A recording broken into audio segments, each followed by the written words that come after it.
കേരളത്തിലെ കൊയ്ത്തു തീരുവ. പണിക്കാരെ കിട്ടാനില്ലാതെ പലരുടെയും വിളവ് നശിച്ചു. വിളവ് നശിച്ചാൽ എന്താ, തമിഴ്നാട്ടിൽ നിന്ന് വരുമല്ലോ എന്നാ എല്ലാവരുടെയും ചിന്ത. പലർക്കും കൃഷി ഒരു പേര്. പുത്തമ്പണോ സ്ഥിര വരുമാനം ഉള്ളവരൊക്കെ കൃഷി എന്തിനാ? പാവം കർഷകർ. അപ്പാ, ഞാൻ ഇറങ്ങുന്നു.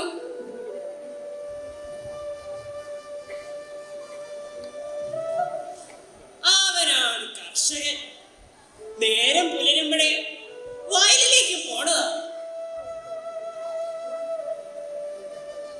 ഇത്തവണത്തെ കൊയ്ത്തുകൂടെ കഴിഞ്ഞാൽ അവൻ ഒരല്പം വിശ്രമം കൊടുക്കണം.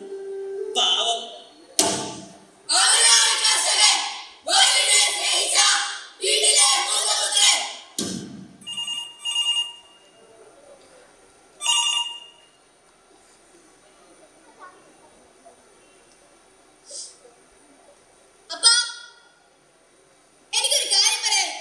എന്താ പോലെ?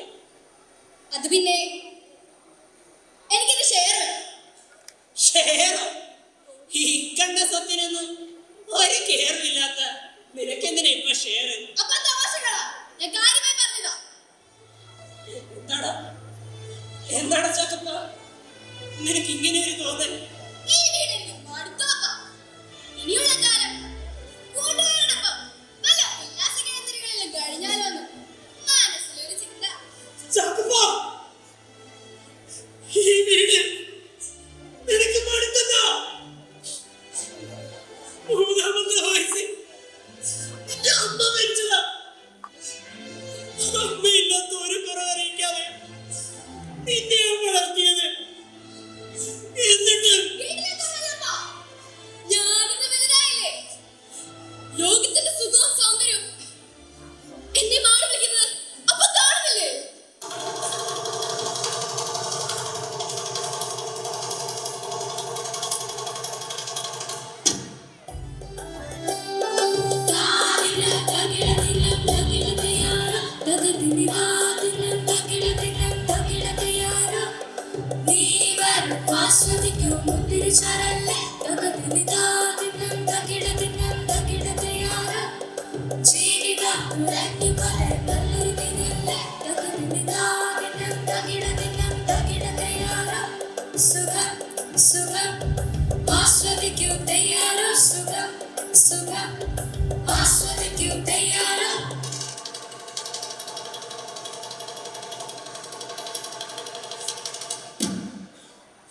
നിന്റെ സന്തോഷമാണ് അപ്പന് വലുത്.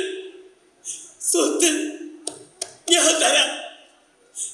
സുഖവും സന്തോഷവും തേടി പോകുമ്പോൾ പാടവരുമ്പത്ത് നിനക്കൊരു വീടുണ്ടെന്നും അവിടെ നിന്നെ കാത്ത് ഒരപ്പനിരിപ്പുണ്ടെന്നും ഒരു ഓർക്കണം.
നശിക്കരുതേ പിന്നിൽ ചിറാതെ കിളികളുണ്ട് മുങ്ങി മയങ്ങി നശിക്കരുതേ വേദപാഠത്തിൽ പഠിച്ച പാഠങ്ങളെ പാതി വഴിയിൽ കളയരുതേ ഈശ്വരനേകിയ മുത്തടി ജീവിതം പന്നിക്കെറിഞ്ഞു കൊടുക്കരുതേ പന്നിക്കെറിഞ്ഞു കൊടുക്കരുതേ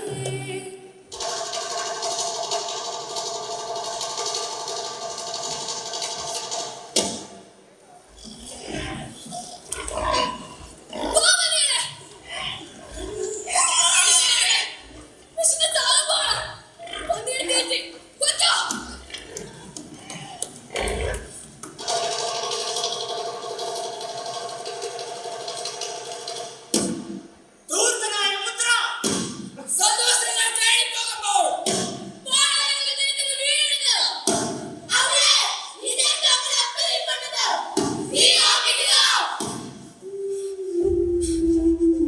ഇല്ല എനിക്കെന്നെ പിടിച്ചെടുക്കാനാവില്ല എന്റെ അപ്പന്റെ വീട്ടിൽ എത്രയോ ദാസന്മാർ സുഭിക്ഷമായി ഭക്ഷിക്കുന്നു ഞാനോ ഈ പന്നിക്കൂട്ടിൽ ഇല്ല ഞാൻ എന്റെ വീട്ടിലേക്ക് തിരിച്ചു പോകും ഇനിയുള്ള കാലം ഒരു വേലക്കാരനായിട്ടെങ്കിലും ആ വീട്ടിൽ എനിക്ക് കഴിയണം ചുറ്റു തളിച്ച വയലിന് പകരം അപ്പന്റെ വയലിൽ വിയർപ്പുഴക്കി ഞാൻ പ്രായശ്ചിത്തം ചെയ്യും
പാദം കഴുകി ചെറുപ്പമണിച്ച നല്ലൊരു മോതിരമേകി വിരൽ താളിൽ കൊന്നുവരുന്നൊരു കീടം കൽപ്പനയും കോടവനേകില് അയ്യാരോ അയ്യാരോ അയ്യാരോ അയ്യാരോ അയ്യാരോ അയ്യാരോ അയ്യാരോ അയ്യാരോ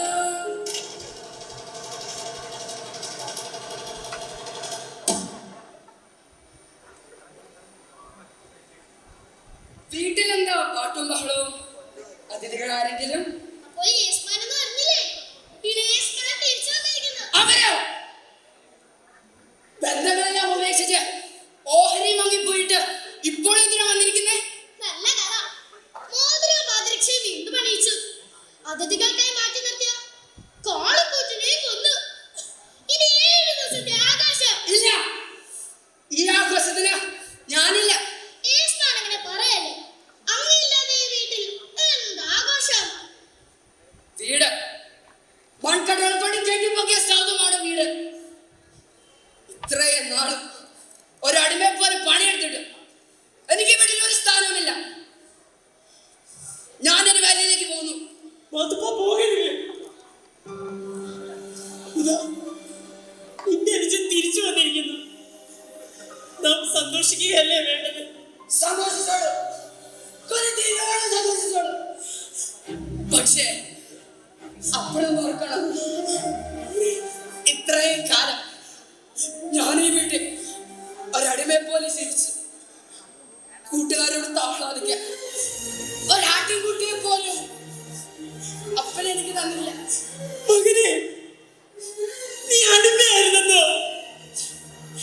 ഇത്രയും നാളും എന്റെ കൂടെ ഈ വീട്ടിൽ ജീവിച്ചിട്ട് നിനക്ക് അടിമത്തമായിരുന്നതോ?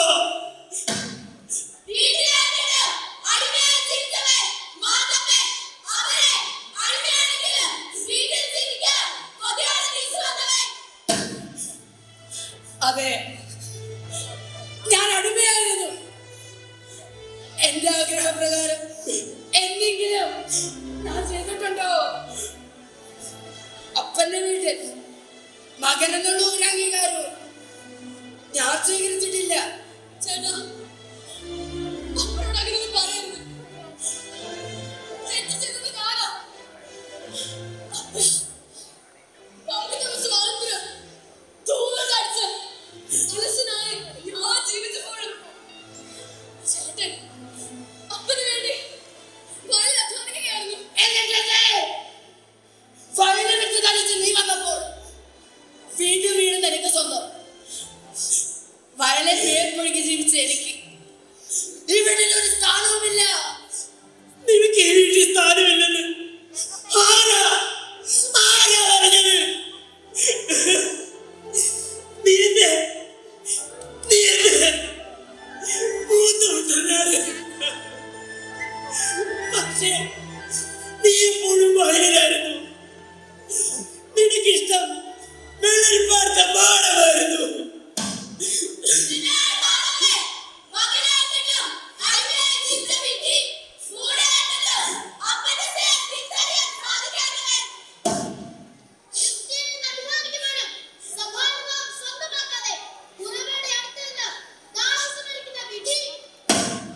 ദൈവത്തിന്റെ സഭയിൽ ജീവിച്ചിട്ട് സഭ എന്താണോ അത് തന്നെയാണ് കുടുംബമെന്ന് തിരിച്ചറിയാൻ സാധിക്കാഞ്ഞവൻ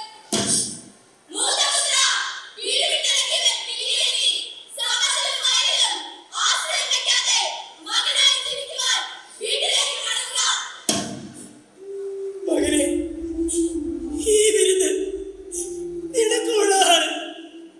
വീട്ടിൽ തിരിച്ചെത്തിയ എന്റെ മക്കൾക്ക് ഈ അപ്പനൊരുക്കുന്ന വിരുന്ന് നീയോ ഇവനും ഇത് ആസ്വദിക്കണം.